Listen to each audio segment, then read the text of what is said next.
that is perhaps a conversion that we are invited to make for the future. It's very difficult to know how China will behave in the future. I mean, China will have a huge need. If you think that just now they have developed a minority in their population have a higher living standard. So if all of China gets modernized in the future, they will have a huge need of energy and all of that and so on. So there might be new world conflicts, as you say, for water, for the sources for life. And for that, it is very important that we now lay the foundations for dialogue. That we try to understand each other so that force should not be the first resort to use in the future.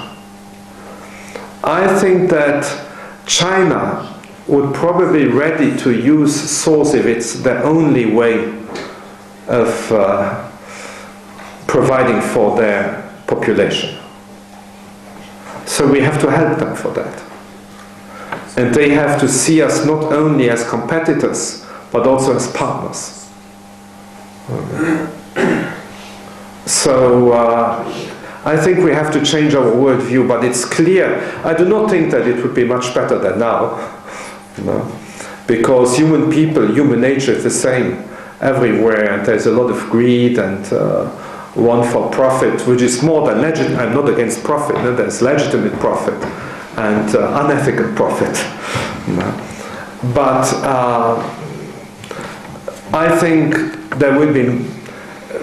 We have left the security of the world how it used to be after World War II. The future is much more open.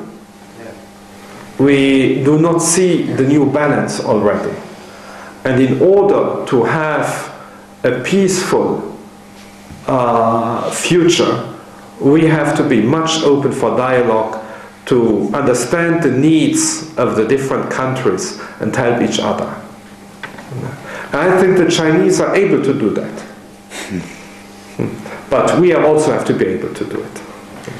So we don't have very much time for 5-10 minutes. Okay. Yeah. Just a moment. Is there any other student who would like to take the word? Just. Microphone.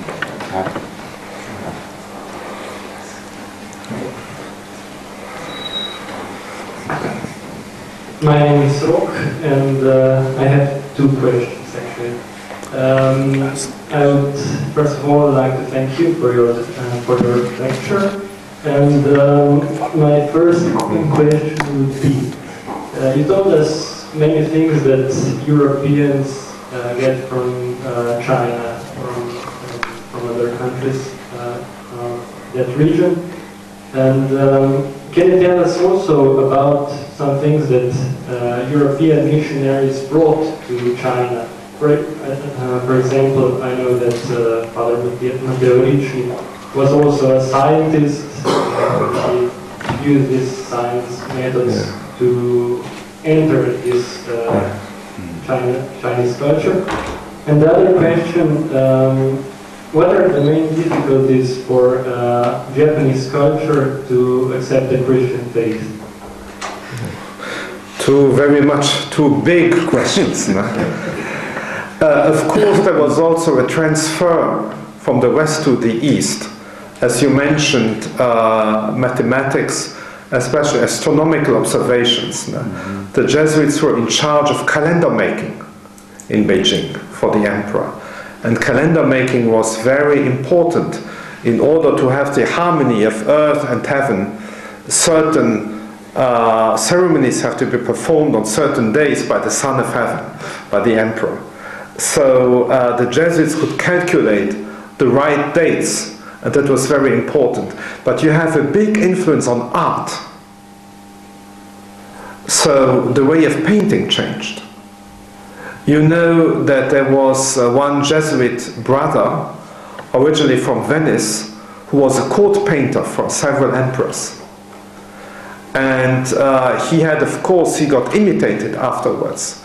So he gave perspective to Japanese painting for the first time. That's something that Chinese painting did not have.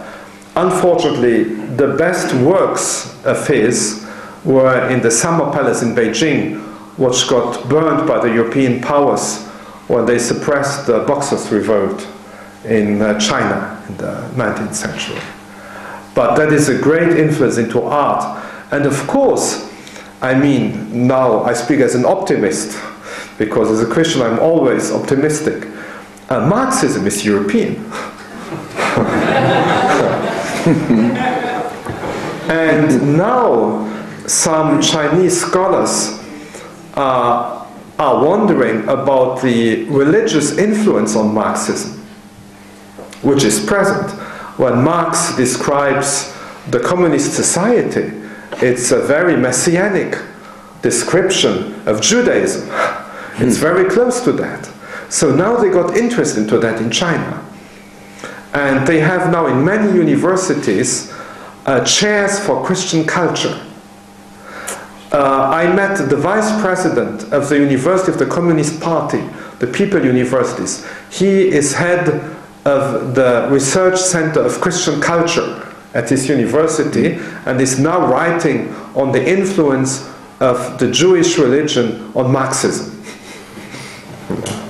And you, now as an optimist, I could say that perhaps Marxism is a preparatio evangelii, preparation for the gospel in Chinese mentality, because if you have that kind of historic thinking, it's much easier to accept Christianity than in the framework they were thinking in before. So that's Marxism as communism as a chance for Christianity. And as far as Japanese society is concerned, so Christianity is accepted in Japan. It has a very high reputation. Many writers, novel writers, are Catholic in Japan. But it is still not part of the real Japan. So, which means that it's a religion for liberal professions and for women. But men in the companies, that's a different world.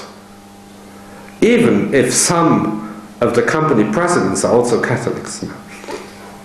But so I think we have, and that's perhaps the same problem in Europe, we have to change the pastoral way. You see, we have established the parish system.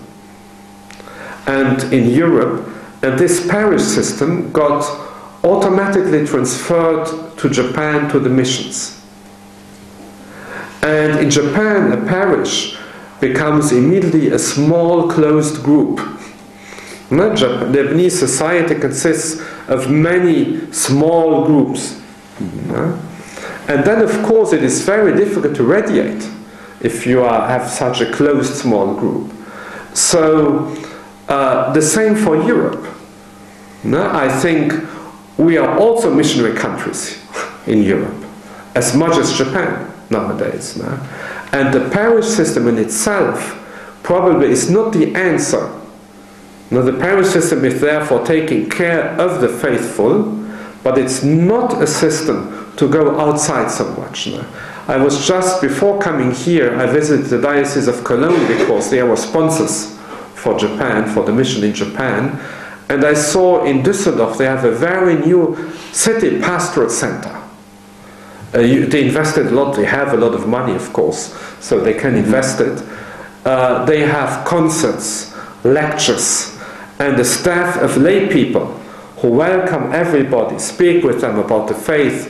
They have introduction courses into Christianity and so on. So it's a very living center where everybody can go, and it is easy to enter, much easier than to enter a church.